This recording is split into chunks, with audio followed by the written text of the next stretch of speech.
So I know that these are not my normal art videos, nor is this my normal art book, but I wanted to try something new, and yes, I did just get out of the shower. Now you might be wondering what the new thing is, as well as why.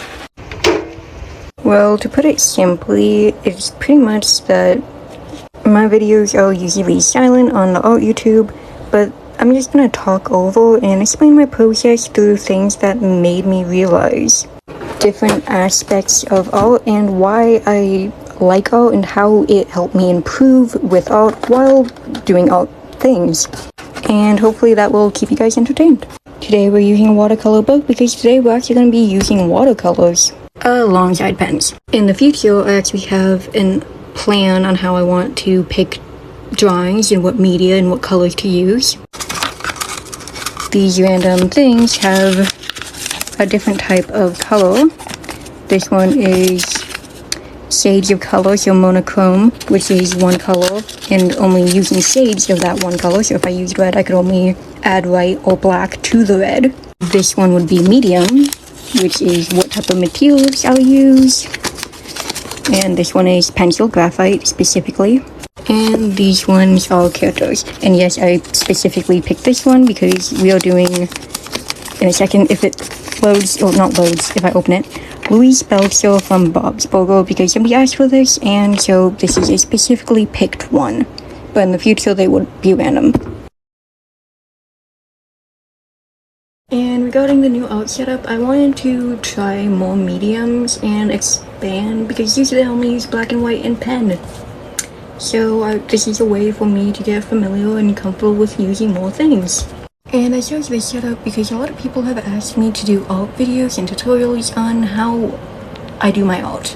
And as somebody who very much struggles with talking and explaining things because my brain just lags whenever I try to explain something that I am trying to explain, I was struggling with figuring out how to do that for videos.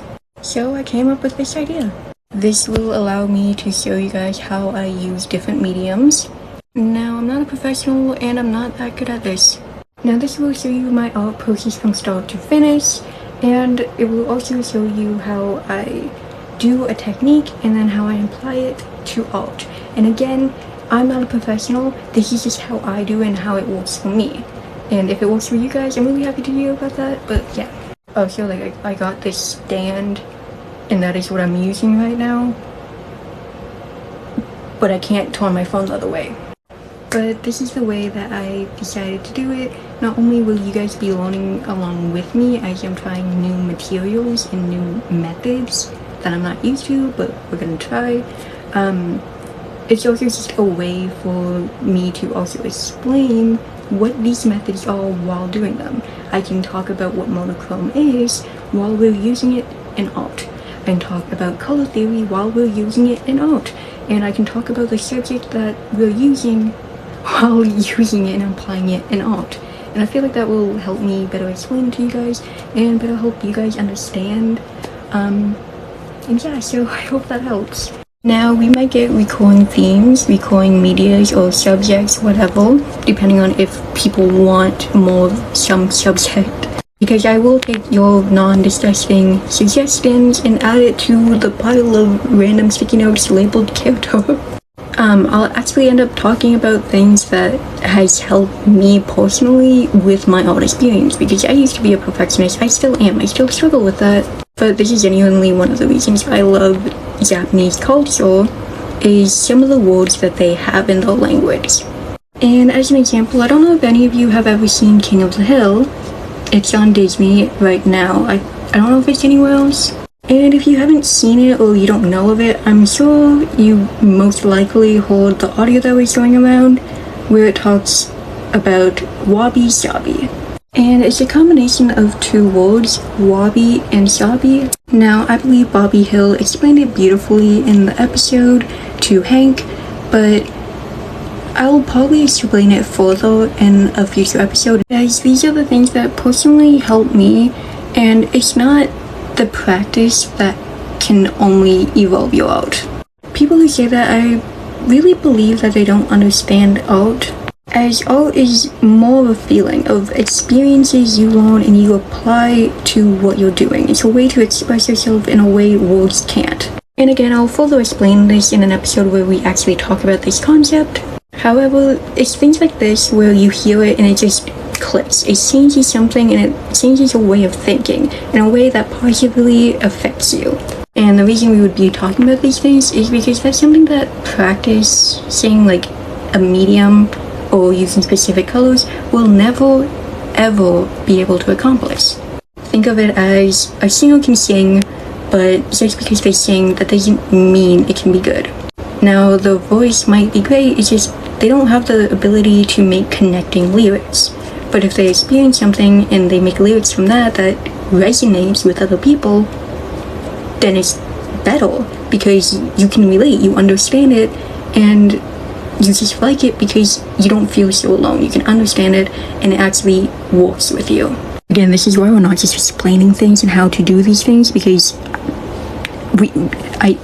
it will be easier for all of us if I do it while I'm doing art, because I can't do it. My brain doesn't work like that, so I'm sorry.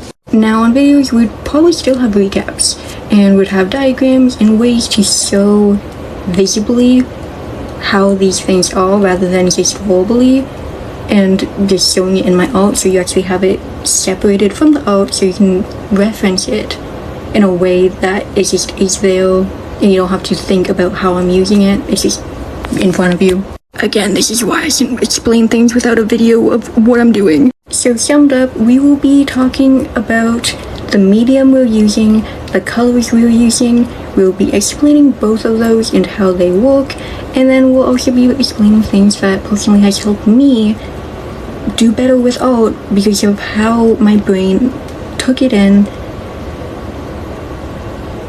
and achieved bettering.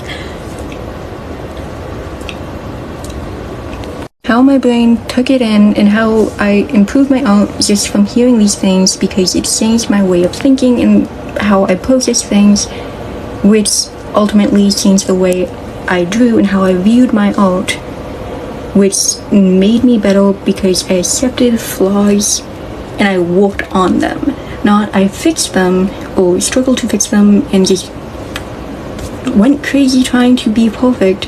It's the fact that I took them and I added on to them to make them a part of the art. And the fact that nothing will ever be perfect, nothing ever lasts forever, and things age, they grow and evolve, and that entire concept is why I just love art. And so hopefully me talking about these things where I can actually just talk about the subjects without my brain going like this will also help you guys, and it's just a way for me to fill the silence, because you guys said you didn't like the silence, okay, and you wanted me to do videos on how I do my art, and I'm hoping this helps.